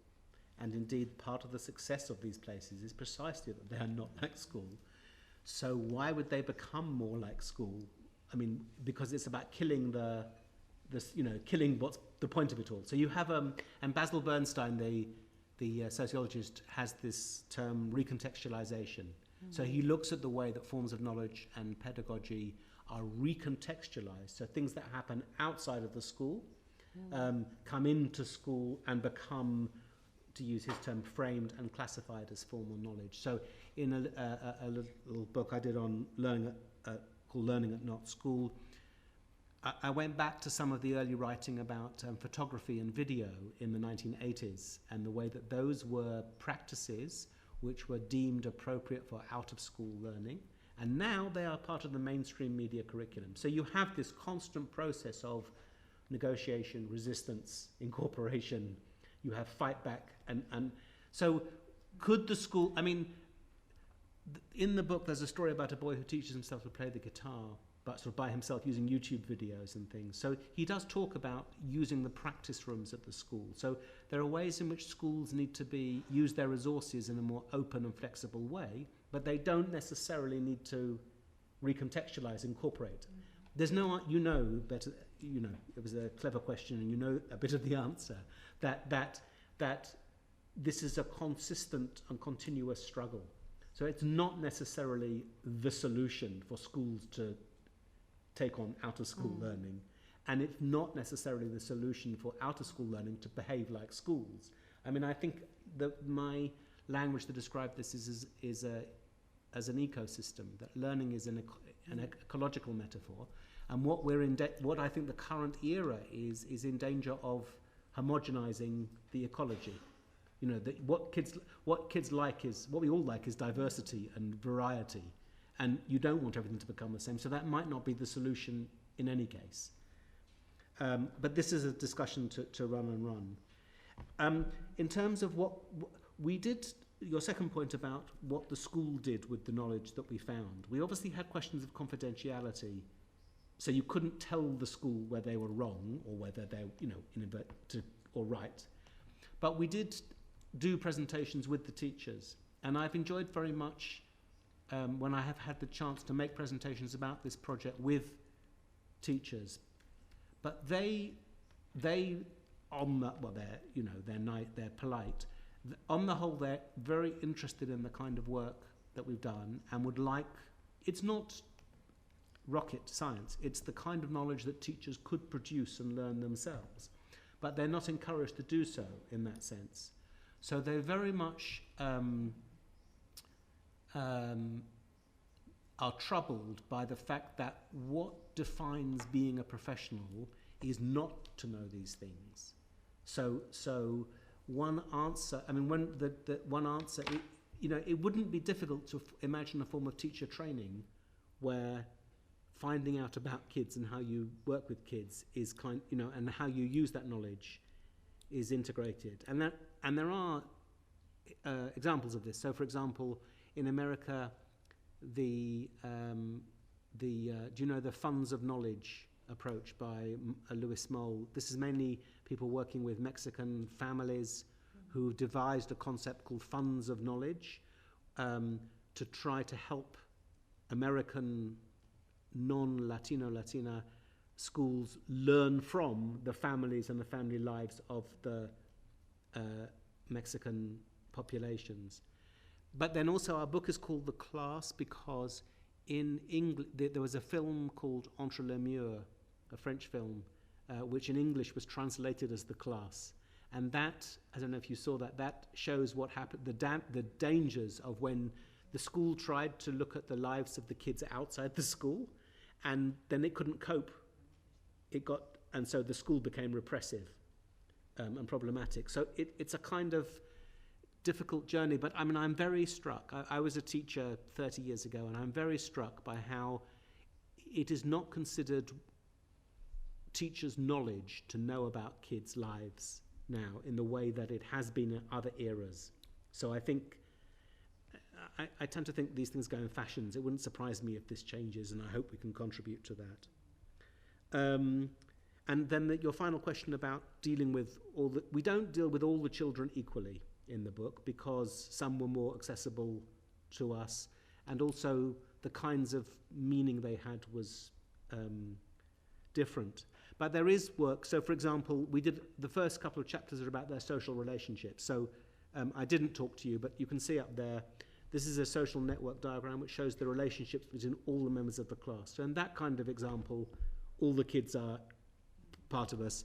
But in other cases, we focus on individual cases in that kind of sense, and that we were a bit led by the data in that. So we haven't got a story of every child's life because the chapters are organized thematically and conceptually rather than by case. We spent a long time worrying about this. I mean, because there are other ways in which you could organize the data.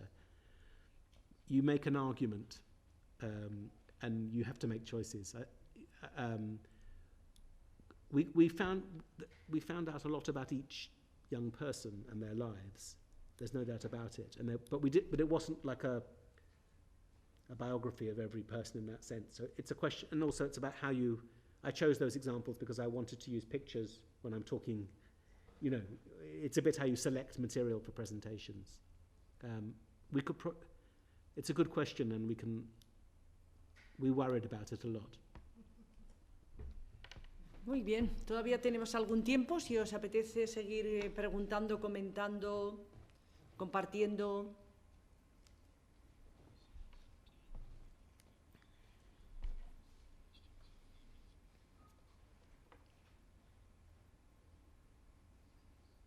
No veo a nadie.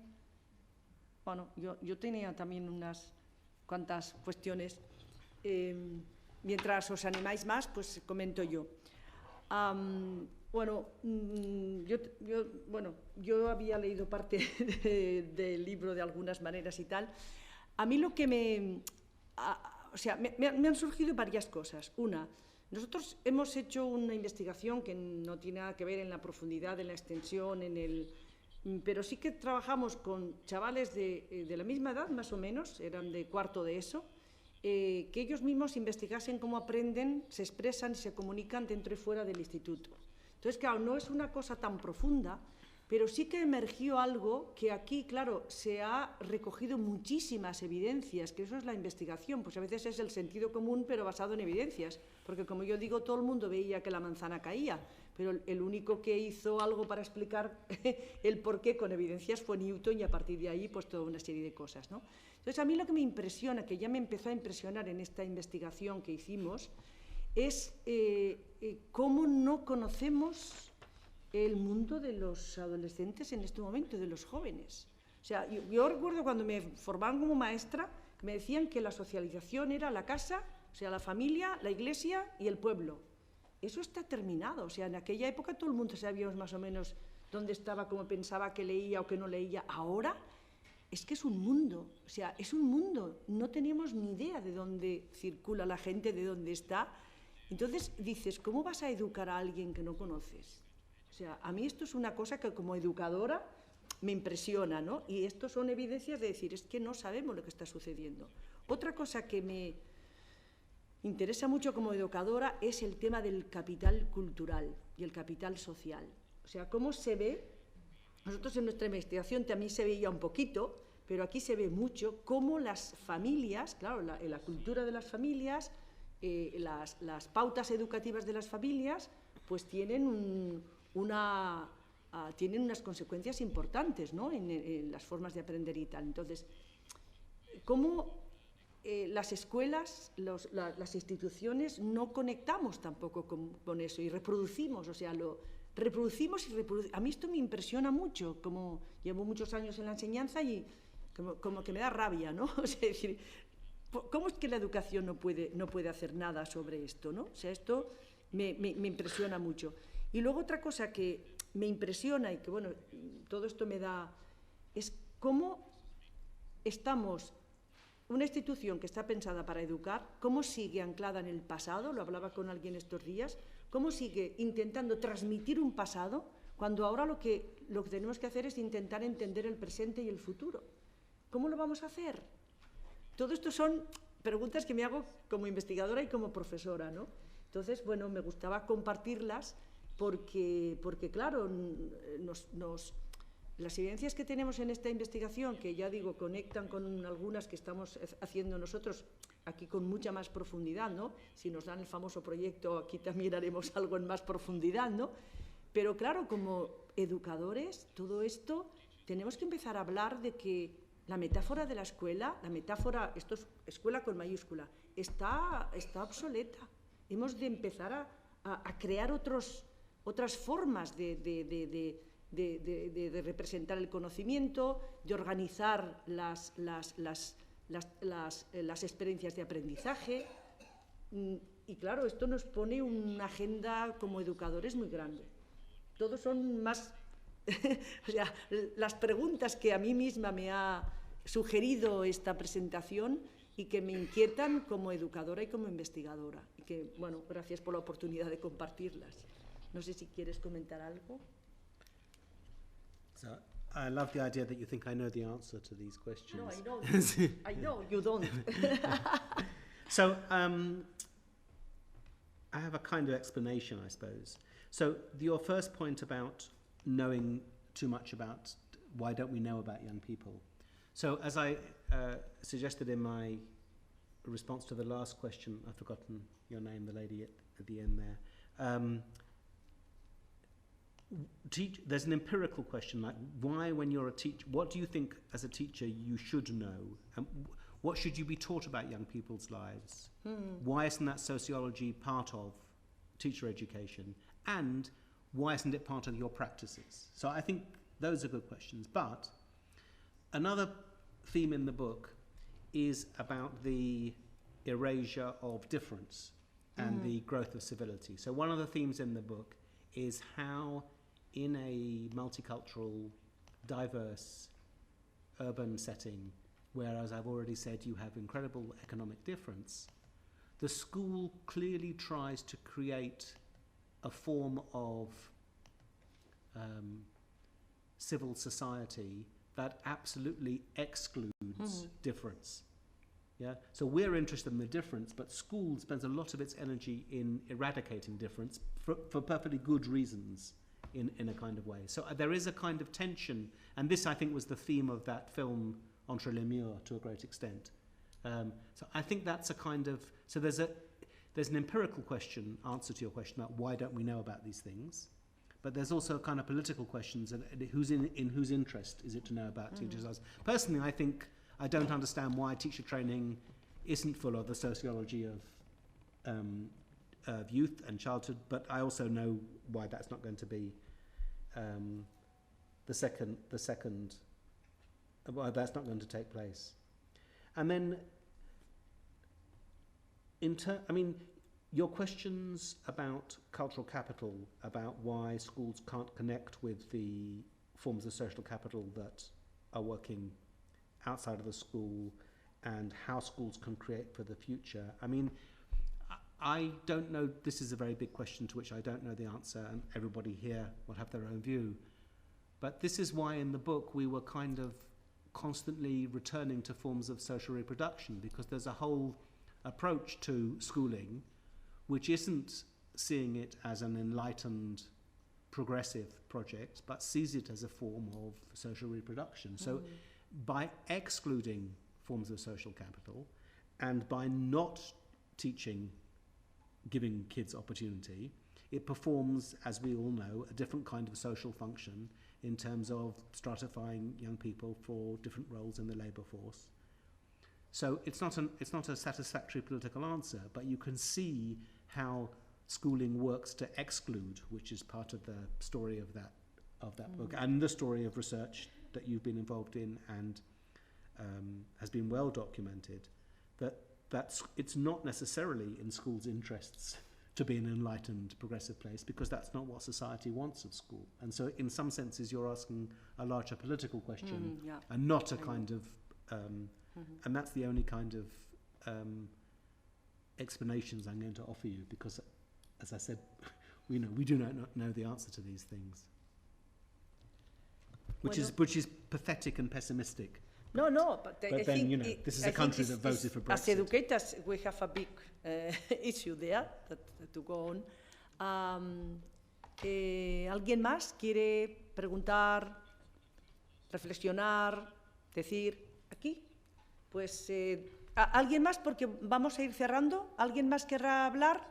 Sí, 1 y 2 y se acabó. Muchas gracias por la conferencia.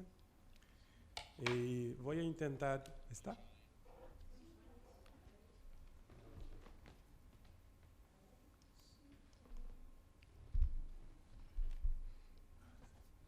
Ahora sí. ¿No? Tampoco. Ahora sí. Muchas gracias por la conferencia. A mí me pareció mucho interesante. Y voy a intentar poner una pregunta que está conectada con las demás de los compañeros desde aquí. A mí me parece que una parte significativa de su conferencia tiene que ver con la sociedad de riesgo. Ha empezado con una entrada un poco teórica de Ulrich Beck, que es bastante interesante. Y a mí me parece que la pregunta fundamental es, ¿nosotros estaríamos dispuestos a asumir el riesgo de una sociedad donde el conocimiento no tiene nada que ver con la mediación que la escuela podría hacer al bien común, al progreso, a todas las promesas que la modernidad ha puesto en el siglo XVIII, XIX y a lo largo del siglo XX? Te lo pregunto eso porque cuando ponemos a la mano de los chavales las tecnologías digitales, el tema del control nada tiene que ver con el papel del docente, de los padres o de otras personas. Ahora estoy trabajando con lo que llamamos de la dark web, que es la parte underground de la internet, de la web en general, que estamos, que tendremos la costumbre de utilizar, como el Google, el Facebook. A mí me parece bastante interesante que las búsquedas que son hechas en la dark web tienen que ver con el mercado europeo de drogas, de armas, de una serie de cosas que nada tiene que ver con el conocimiento, al bien común, a la paz social, a los derechos humanos, al progreso de la ciencia y otras cosas tantos, ¿no? Entonces, en pocas palabras, si estamos dispuestos a nuestra generación, nuestra era como un todo, a abdicar, a poner en marcha una mediación de conocimiento más allá de las promesas de la modernidad y asumir el riesgo de una sociedad donde el conocimiento está en distintos sitios, pero el conocimiento al futuro poco está en las escuelas. Es eso. You want to comment?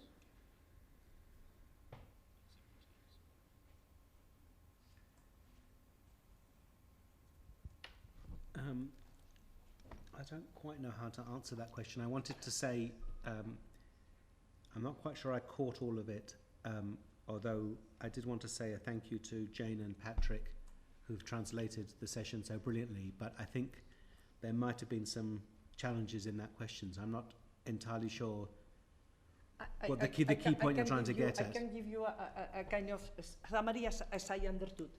No, I can say in English. I mean, what he's asking, if we as educators and researchers, if we could be ready to promote a kind of knowledge that is I mean, it's not a knowledge that is more human, no, more for social justice, for not for greediness, but social justice, more equal societies, etc., etc. It's more a philosophical question. It's the idea: are we ready to do this kind of change and not only doing this repetitive and or some research that I don't know. It's a philosophical question, no?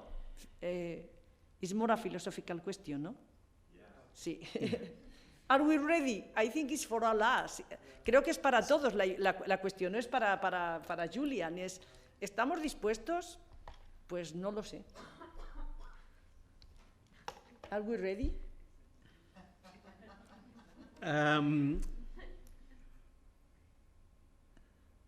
Well, no, but obviously, I mean, I don't think change happens.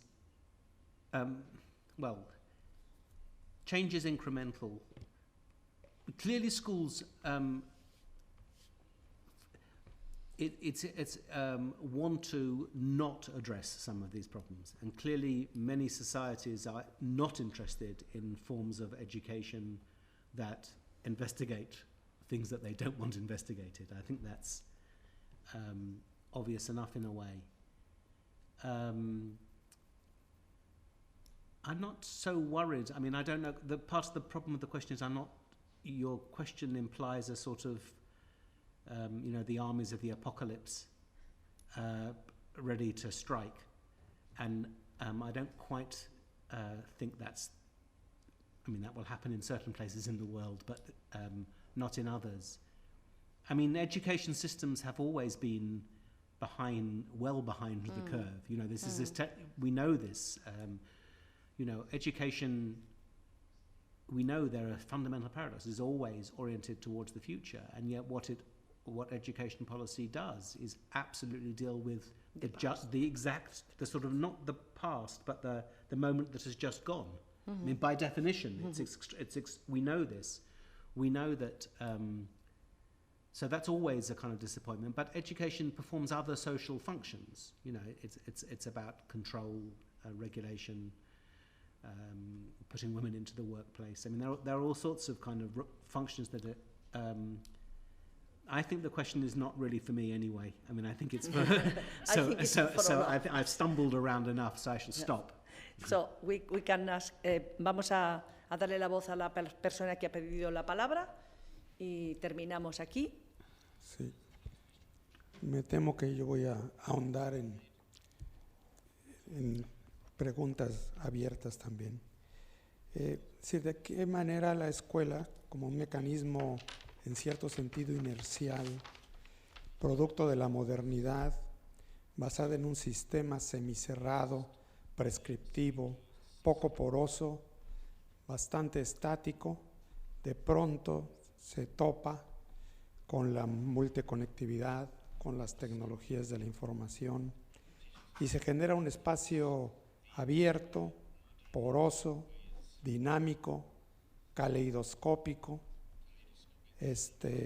fluido, y la educación persiste en el espacio, pues tal vez tranquilo, inercial, y de alguna manera la escuela se está perdiendo de estas posibilidades fluidas y dinámicas, pero también estamos dejando un hueco en el mundo exterior, porque no estamos llevando nosotros una serie de preguntas intelectivas, creativas, para que los jóvenes lleguen a su casa y jueguen con ellas, se diviertan, etcétera, sino los estamos dejando también solos en un espacio también riesgoso, también lleno de basura, también, es decir, a mí me preocupa pues no es el digital DVD, ¿no? Es otro tipo, pero es brutal.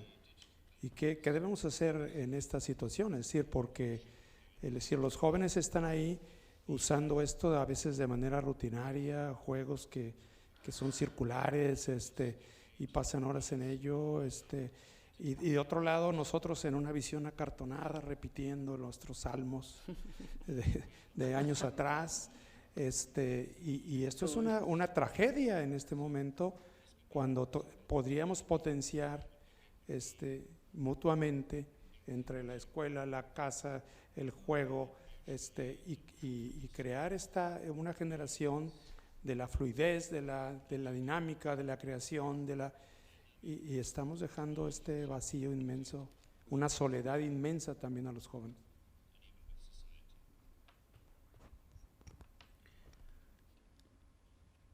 I think the only thing I'd add to that, in a way, is that I mean, it's not.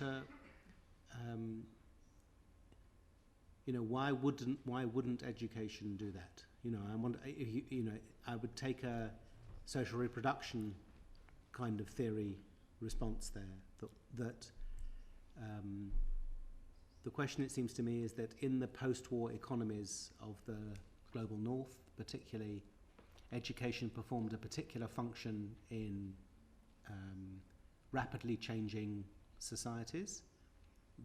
Those opportunities are going to look very different in austerity, in a globalized austerity world, in that sense. So that education performs a particular kind of national project in over a period of social change, which is visible in all the countries in Europe in their own kind of histories, but it's also hitting a brick wall now, and things are changing. So I mean, yes,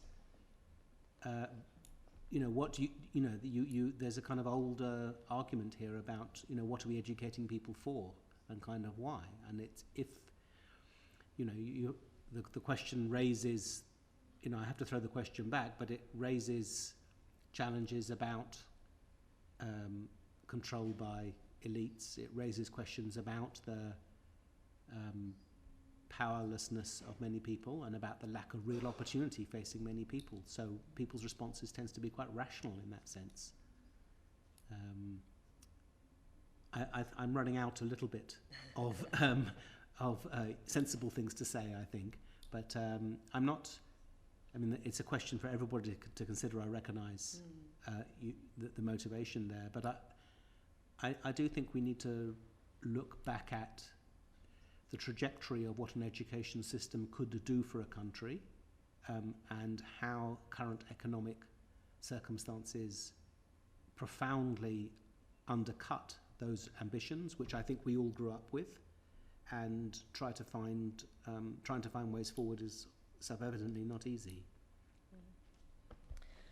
Well, vamos a terminar primero dándole las gracias a los traductores que nos han ayudado con este vehículo para podernos comunicar mejor, y luego agradecerle a Julián haber compartido con nosotros este proceso de investigación, que siempre es más vivo que leído, y sobre todo la cantidad de preguntas que nos ha generado, porque, como nos recordaba ayer nuestro otro invitado, de reunir en estos momentos es más importante tener preguntas que tener respuestas. Las respuestas las tiene Google, las preguntas las tenemos los humanos. Así que muchas gracias por todas las preguntas que nos has hecho surgir. Thank you.